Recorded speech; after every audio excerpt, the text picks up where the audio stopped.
Ladies and gentlemen of the Halloween Horror Nights fan community, may I have some decorum, please? On May 6th, 2016, World Wrestling Entertainment announced my release within the company.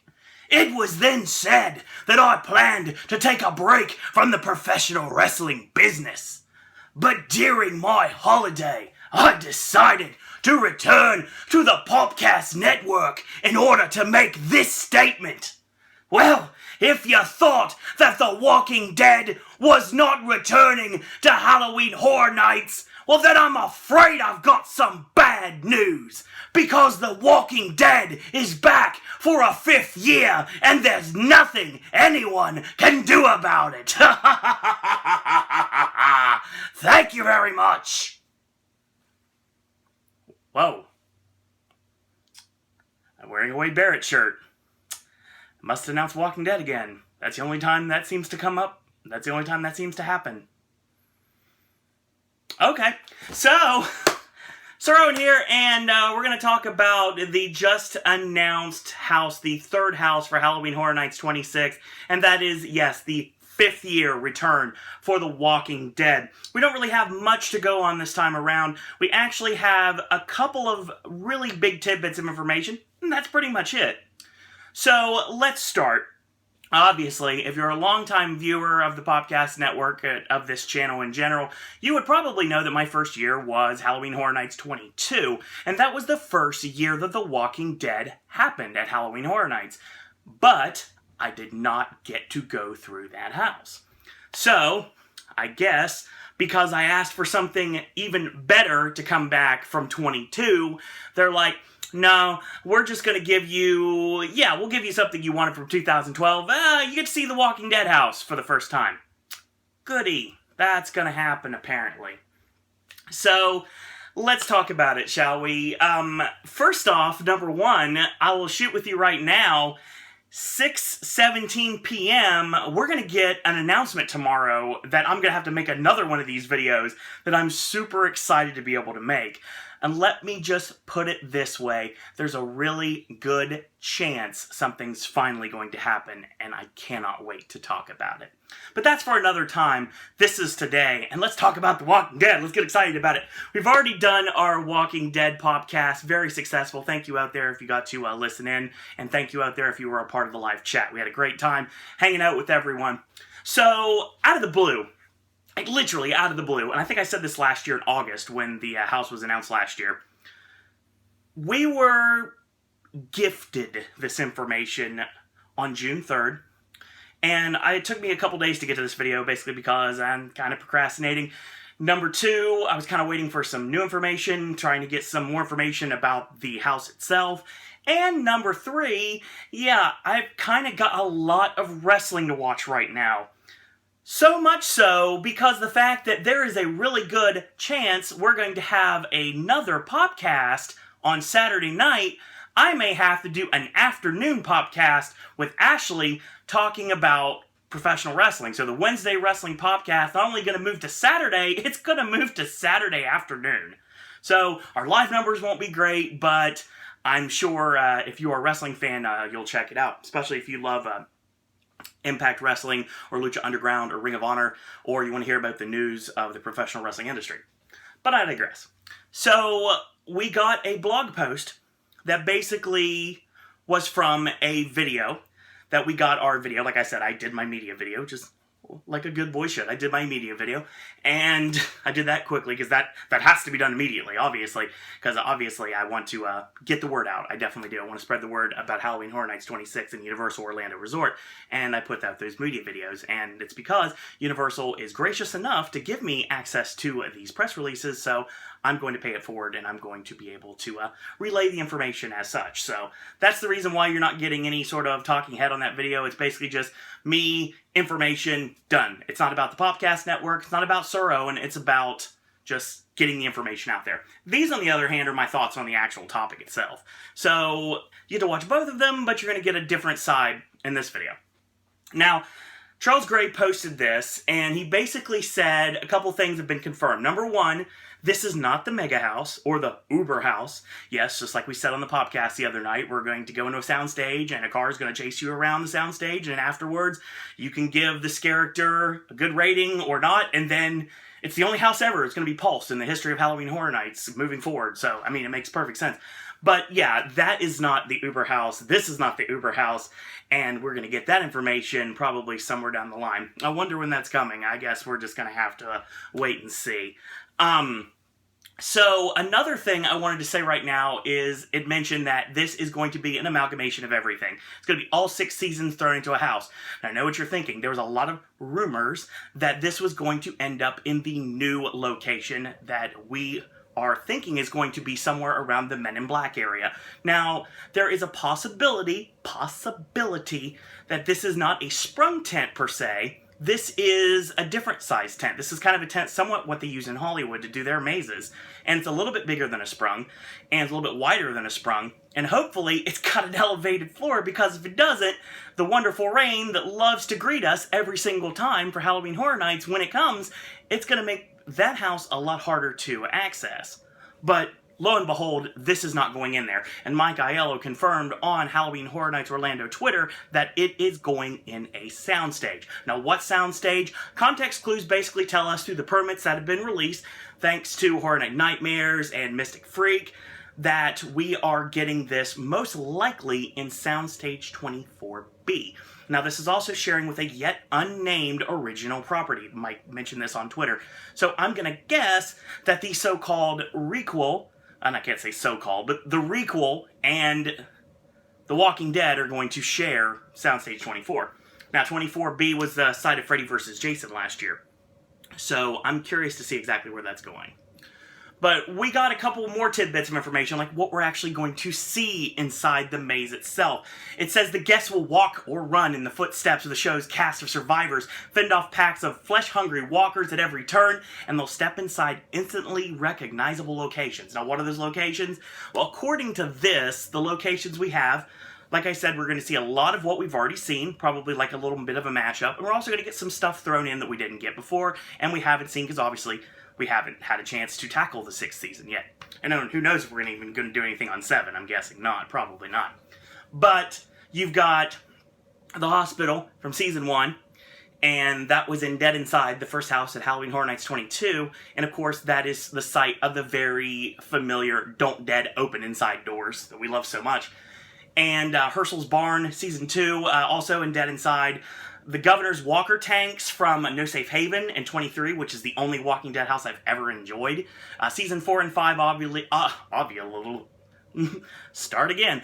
Obviously, we're talking about Terminus, and that would be most likely how End of the Line ended. You know, with like the chain link fencing and the strobe lights and fun stuff. The Forest from End of the Line, and the Alexandria Sewers from Season 6, and the Wolf Attack from Season 6 as well. And to tie in Season 6, obviously, we've got this Savior's Forest, which will probably going to be where we hear some very faint whistling. And I don't think we're going to see a comedian, but I think we're going to hear his call.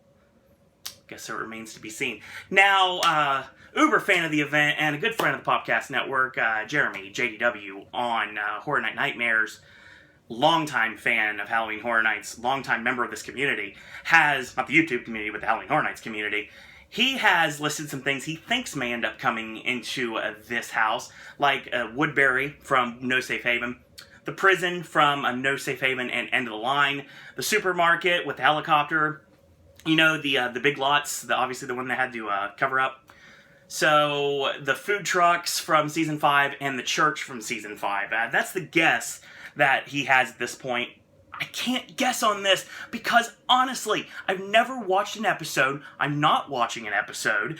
And I don't want to hear that music again. I know I will, because it's going to play in the queue line. I know it will. And it's going to be even louder in a soundstage. But the thing is, especially when you're waiting in line at a soundstage, you're going to be able to hear it. And it's going to be reverberating throughout all 2 sound stages that you're bouncing back and forth. And I'm probably going to be able to hear it in the requel house somehow, because it's going to be stuck in my head for the rest of the time.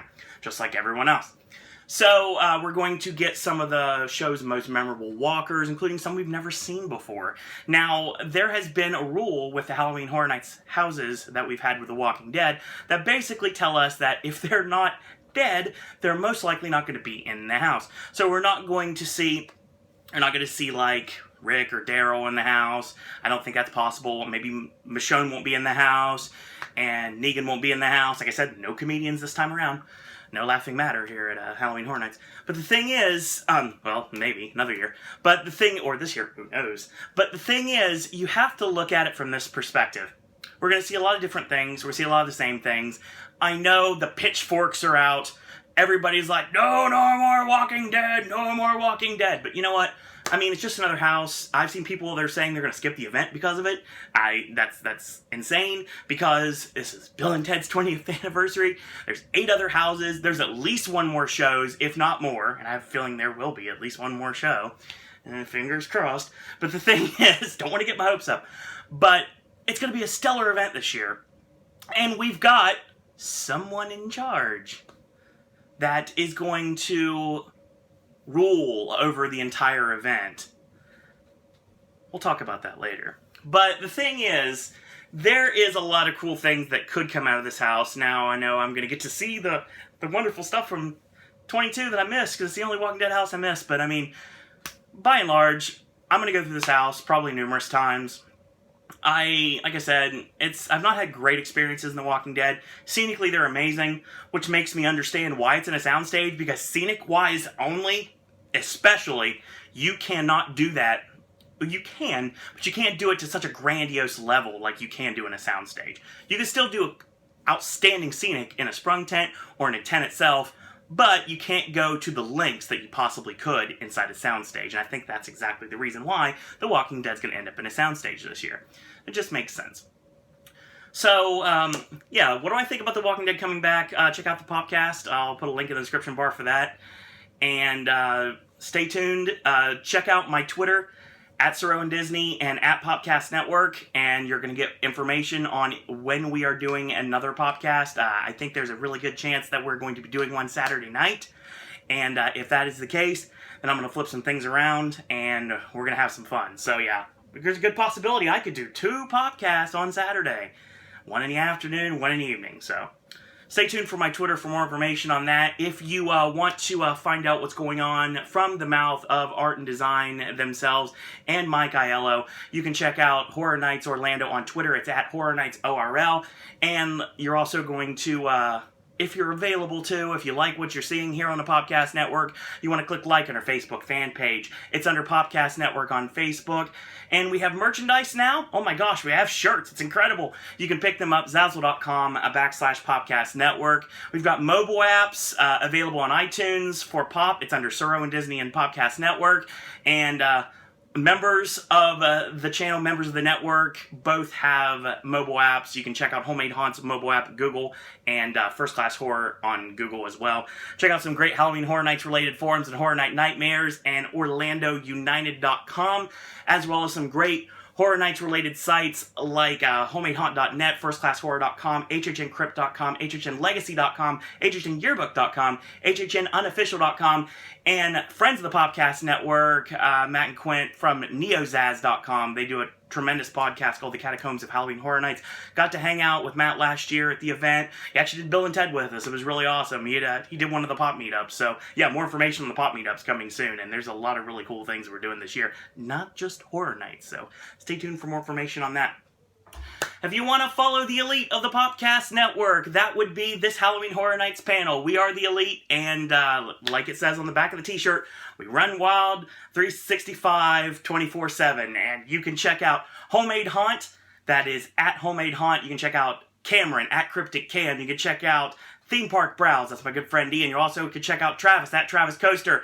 Will, HHN Dog, and Aaron, First Class Horror. There's some great Halloween Horror Nights updaters available on the internet as well. Check them out, the Horror Nights updaters, also known as, collectively, Dr. Emmett Brown 1, my good friend Vic, my friend Neil UKHHN, my friend Aaron, the Red Steel TV, my friend David the Crazy Englishman, Jeremy Films, HHN Assassin, HHN Legacy, Thrill Seeker Network, Maniac Manny1, that checks out both Hollywood and Orlando right there, and Psycho Massacre Films, the godfather of Orlando Halloween Horror Nights updating, basically, it seems like. Also check out my good friends, Halloween Horror Nights content, Dr. Jimmy, Documo on YouTube, as well as the Tim Tracker, View from the Cheap Seats, Disco Lazita, as well as the Man in the Mall Vest, Zkeeper83, my friend Zombie Chris, Andrew R. Davis, Andrew, and also a great character, hopefully we'll see him again this year, and two great people that are just joined the Popcast network, Random Tales and Loopy Lulu. Their links are in the description bar below. Follow at Random Tales and at Loopy Lulu 3009. So more information on Halloween Horror Nights is coming in the future. More Popcasts are coming in the future. And more of these videos are coming in the future. So, as I go to find an old priest and a young priest to see why Wade Barrett keeps taking over my head whenever we talk about the Halloween Horror Nights, I bid you all adieu. And until tomorrow, boys and girls, that's all I gotta say about that.